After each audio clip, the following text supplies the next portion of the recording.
Subhanaka la ilma lana illa ma 'allamtana innaka antal alimul hakim. Amma ba'd.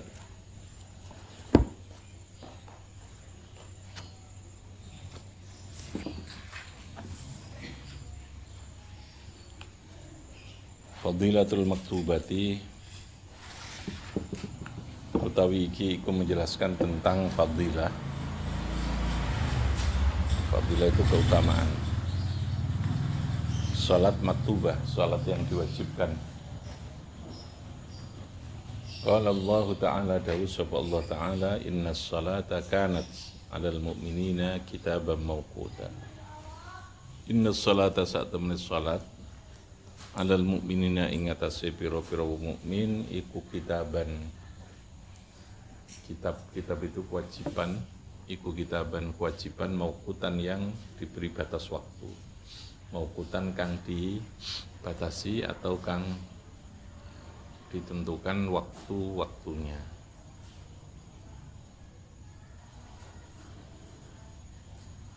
Jadi salat adalah kitaban mauqutah ya. Jadi kitab itu artinya kewajiban yang muakkad, yang dibatasi oleh waktu. Karena nanti ada kewajiban yang ghairu muakkad, kewajiban yang tidak dibatasi oleh waktu. Tapi kalau sholat itu ada batas waktu yang ditentukan. Sehingga nanti keutamaannya waktu itu juga ada keutamaan khusus ya. Dan karena dibatasi waktu, maka di situ ada batas awal, ada batas akhir, ya, ada interval ya, ada batas awal, ada batas akhir. Jadi kapan dimulai, kewajiban itu kapan dimulai masuk dan kapan kewajiban itu berakhir, gitu ya. Nah, waktu sholat itu bersifat muwassa. Muwassa itu luas gitu ya. Lawannya muwassa itu mudayyak. Mudayyak itu sempit ya. Pengertian muwassa ini adalah bahwa di dalam waktu pelaksanaan sholat itu, di samping sesuatu kewajiban yang harus dilaksanakan, itu masih memungkinkan untuk melakukan jenis ibadah yang sama gitu ya.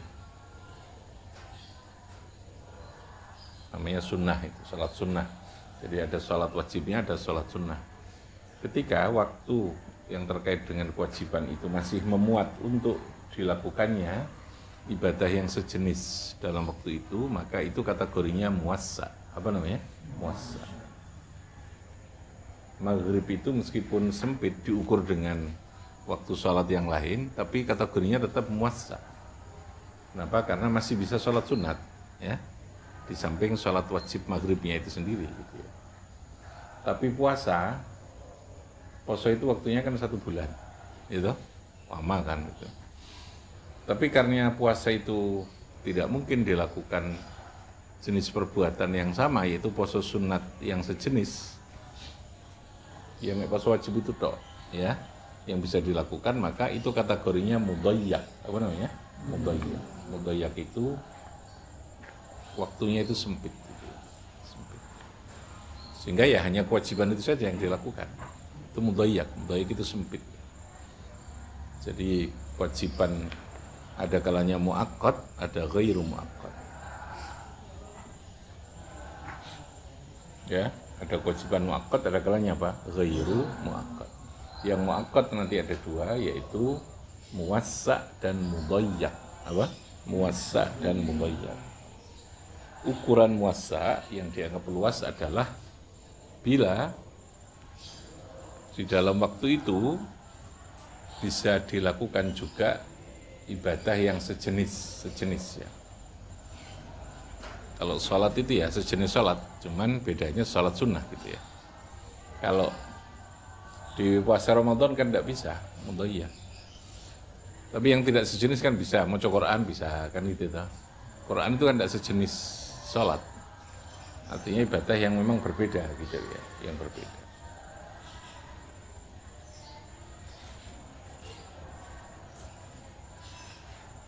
Umroh itu muassa ya, karena bisa melakukan umroh sunnah ya. Tapi kalau haji itu mudhayyaq, karena haji dibatasi waktu yang tidak bisa dilakukan 2 kali lagi. Kalau wukuf di Arafah itu ya mesti tanggal 9 Dzulhijjah ya. Meskipun jangka waktunya kan bisa panjang ya, hanya yang diikatkan hanya wukuf saja. Wukuf itu tanggal berapa? 9 Dzulhijjah. Kalau yang lain kan wajib ya, yang lain kan sifatnya wajib. Meskipun dibatasi waktu, tapi kan wajib. Ya. Yang kedua, belum haji ya tidak bisa ada.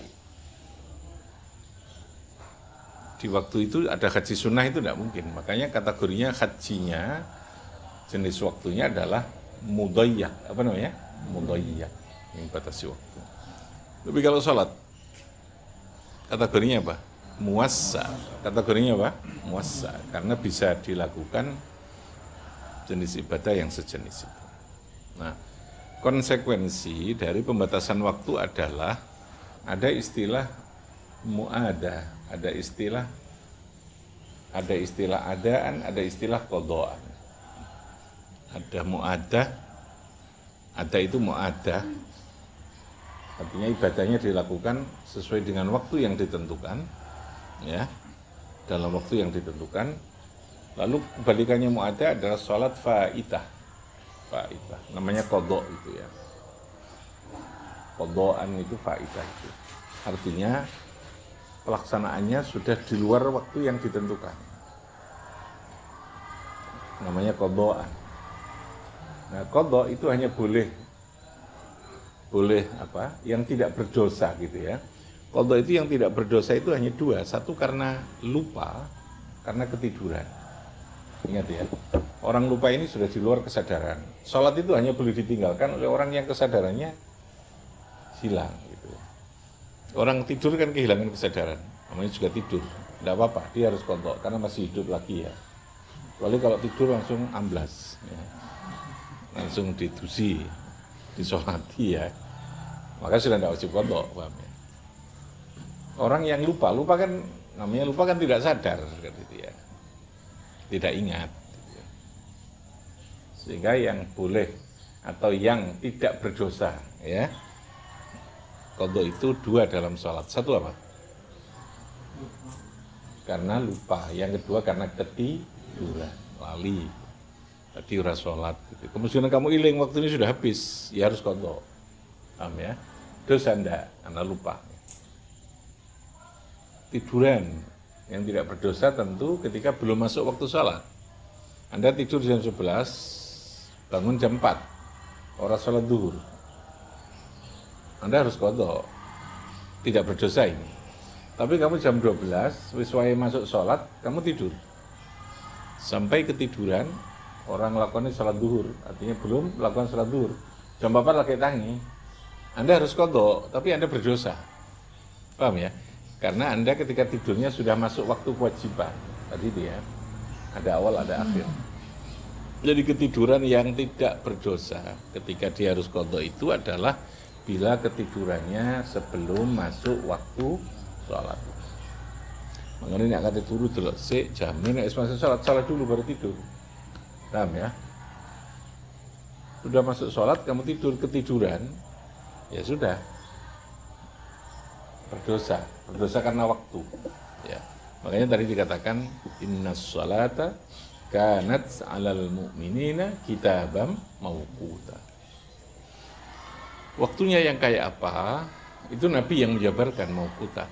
Jadi tidak lagi Al-Quran, tapi yang menjelaskan tentang mauqutan, batasan waktu masing-masing sholat, itu kan yang Nabi ya. Dan itu pun Nabi menjelaskannya pakai fi'liyah. Fi'liyah itu artinya menjelaskan dengan langsung praktek ibadahnya. Ketika subuh, sahabat menjelaskan subuh itu Nabi itu ketika kami belum bisa melihat, karena zaman itu kan belum ada listrik, belum ada lampu ya. Kami berangkat ke masjid itu belum tahu siapa orang yang di sekitar kita. Tapi kami selesai, itu kami sudah mulai tahu. Ketika selesai sholat itu, oh siapa yang di sekitar kita. Bahasanya begitu, jadi menggunakan tanda yang berkaitan dengan alam. Dan itu jauh lebih fleksibel ya. Sebab kalau waktu itu kan terjadi pergeseran. Kalau mengatakan Nabi maunya sholatnya, sahabat mengatakan Nabi itu kalau sholat jam sekian sampai jam sekian. Waktu atau jam itu kan bisa bergeser karena dia mengikuti perputaran matahari, perputaran bulan gitu kan. Tapi kalau mengatakan oh waktu itu masih posisi kami tidak bisa melihat itu. Siapa yang di samping saya? Tapi setelah kami salam, selesai sholat, baru kami tahu, oh salam ternyata samping saya itu ini. Gitu. Nah itu lalu diijtihadi namanya. Ulama lalu menggali kesimpulan dari hadis itu, gitu ya. Dalil hadis ini kan. Oh kalau begitu, mulai ini itu ketika masih seperti ini. Selesainya, habis waktunya nanti kalau sudah seperti ini. Dan itu tidak satu hadis, ada beberapa hadis yang mempertegas, menjelaskan lagi gitu ya. Itu pola pembelajaran yang bersifat langsung ya, bersifat praktek langsung. Jadi Nabi tidak menjelaskan waktunya sholat itu ini sampai ini, tidak gitu ya. Di Al-Quran cuma disebutkan tentang zawalus syams itu saja. Jadi ada ayat yang berkaitan dengan sholat duhur gitu ya, zawalus syams. Persisnya waktu itu ditentukan oleh apa? Hadis apa Al-Quran? Yang menjelaskan apa? Hadis. Quran hanya menyebutkan tadi innas sholata kanat 'alal mu'minina kitaban. Dalam Al-Quran ada satu ayat yang menunjukkan aqimis sholata lidulukish syams. Itu untuk sholat duhur. Zawal syams. Itu saja. Salahnya tidak ada. Sehingga posisi hadis yang memberikan penjelasan detail. Maka struktur sumber hukum, urutan atau struktur sumber hukum itu pasti begitu. Pokok, lalu di bawahnya level kedua sumber hukum ini menjabarkan, menjelaskan ya, terhadap hukum yang pertama. Yang kedua pasti perlu dipertegas lagi secara detail. Maka muncul namanya ijma' dan qiyas. Paham ya? Yang tertinggi sumber hukumnya apa? Al-Quran. Al-Quran sifatnya lebih ke global. Namanya konstitusi itu pasti global. Kalau konstitusi terlalu rigid, terlalu detail, ya dia akan gampang ketinggalan zaman gitu ya.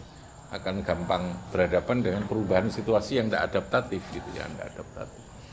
Harus global. Sesuatu itu akan menjadi fleksibel itu kalau dia global. Lalu penjelasannya berikan kewenangan pada level berikutnya gitu ya. Level berikutnya. Jadi saya ulangi, salat itu kewajiban yang apa? Muakkad. Apa? Muakkad. Yang ghairu muakkad itu kayak melakukan qadha puasa, membayar kafarat. Itu juga ghairu muakkad. Kapan kamu harus melakukan bayar kafarat? Ketika ada kesalahan atau ketika ada kita melakukan kekeliruan yang harus membayar fidyah, membayar kafarat. Nah itu nggak ada batas waktu. Itu namanya kewajiban yang ghairu muakkad. Apa namanya? Ghairu muakkad. Jadi tidak dibatasi oleh waktu. Kapan kamu melakukan boleh. Yang penting jangan sampai tidak dilakukan ketika dia masih hidup. Itu konsekuensi dari ini. Dan nanti dalam fikih lalu dijabarkan mana waktu yang utama, waktu yang afdol, waktu jawaz, gitu ya, waktu tahrim itu ada. Hingga kita ini tinggal melakukan apa yang sudah dihasilkan pemikiran oleh para ulama itu. Karena Nabi juga memberikan contoh gitu. Kadang Nabi di awal waktu, kadang di tengah gitu. Meskipun Nabi menganjurkan di awal waktu gitu ya. Dalam waktu tertentu. Oke, itu pengertian tadi ini bahwa sholat menjadi cara atau syariat, cara Allah dalam memberikan syariat untuk kita punya disiplin dalam menjaga waktu itu. Karena kehidupan ini adalah persoalan waktu.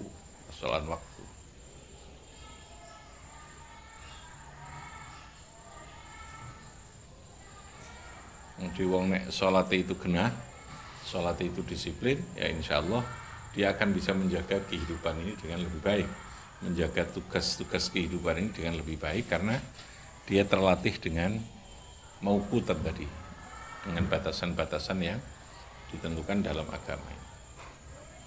Wa qala lan dawu sapa Nabi sallallahu alaihi wasallam, as-shalawatul khamsu wal jum'atu ilal jum'ah. As-shalatul khamsu tai salat 5 kali sehari, wal jum'atu dan salat Jumat, ilal jum'ati sampai pada Jumat berikutnya,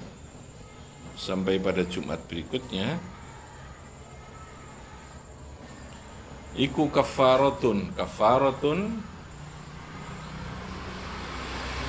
bisa menghapuskan. Kafarat itu artinya bisa menghapuskan.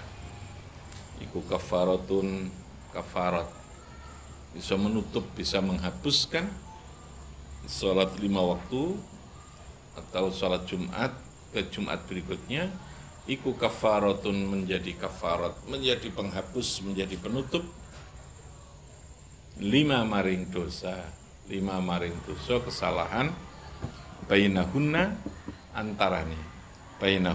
antarane as-shalawatul khams al-jum'ah ilal jum'ah, bainahunna antarane as-shalawatul khams al-jum'ah ilal jum'ah tadi.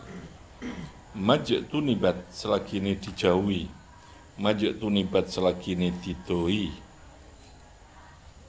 majtunibat selagi ini dijauhi opo al-kabairu, majtunibat selagi ini dijauhi opo al-kabairu, piro-piro dosa besar.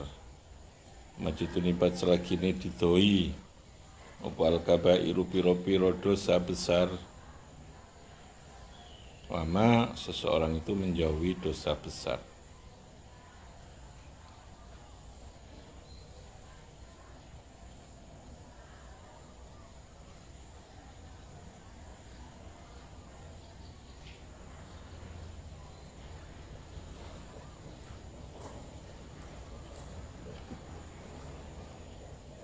Wasuilal ditanya sapa Nabi sallallahu alaihi wasallam. Kanjeng Nabi ditakoni, ayyul amali afdol, utawi ndi amal ibadah afdolu yang lebih utama. Faqala maka jawab sapa Nabi, as-salatu li waqtiha. Ini ya. As-salatu yaitu salat li waqtiha sesuai. Li waqtiha maring waktune salat. Li waqtiha maring waktune salat. As-salatu salat li waqtiha maring waktune salat. Salat pada waktu yang ditentukan.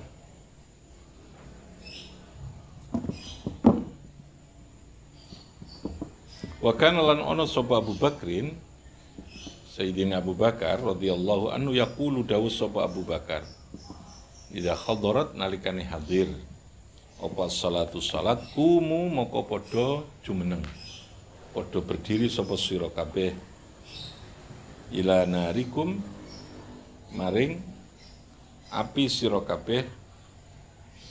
Ini kan masak ini ya gambarannya.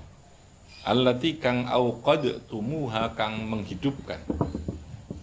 Allati kang auqadtumuha kang padha menghidupkan sapa sira kabeh ing narikum. Fa'atfi'u moko padha memadamkan. Fa'atfi'u moko padha memadamkan sapa sira kabeh ha ing narikum.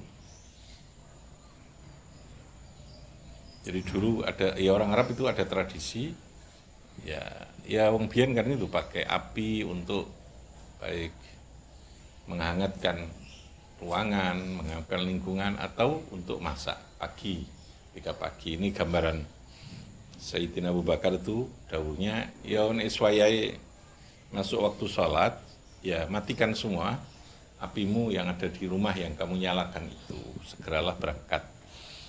Ya, kalimat ini mengandung makna bahwa mensegerakan sholat itu sesuatu yang sangat dianjurkan di awali waktu.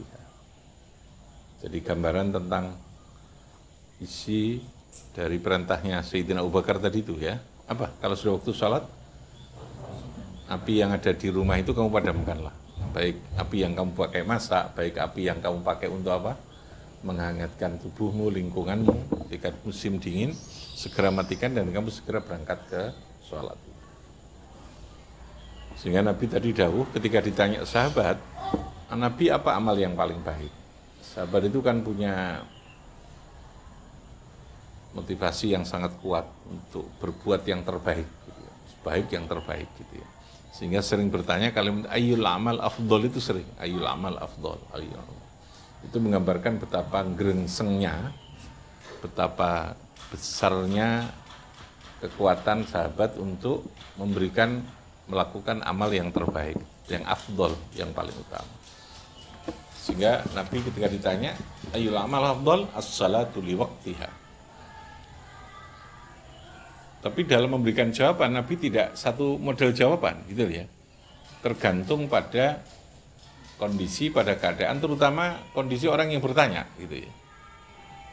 Ketika wong sing takon ini ora patek nggatekno waktu, Nabi akan menjawab ini, as-salatu liwaqtiha. Ketika yang bertanya itu masih punya orang tua yang kudu diramut, yang harus dijaga, yang harus diramut, Nabi ayyul amal afdol, Nabi akan menjawab birrul walidain. Biasanya begitu. Banyak pilihan-pilihan jawaban.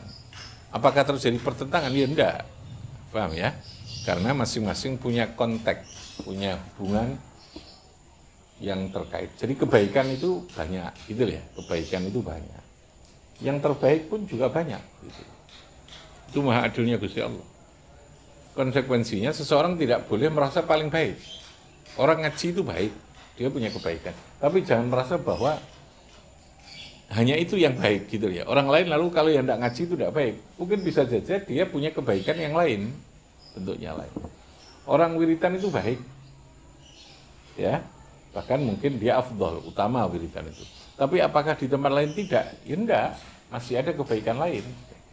Sehingga di situ seseorang tidak akan merasa sing paling ngapi, tidak akan ada kesombongan.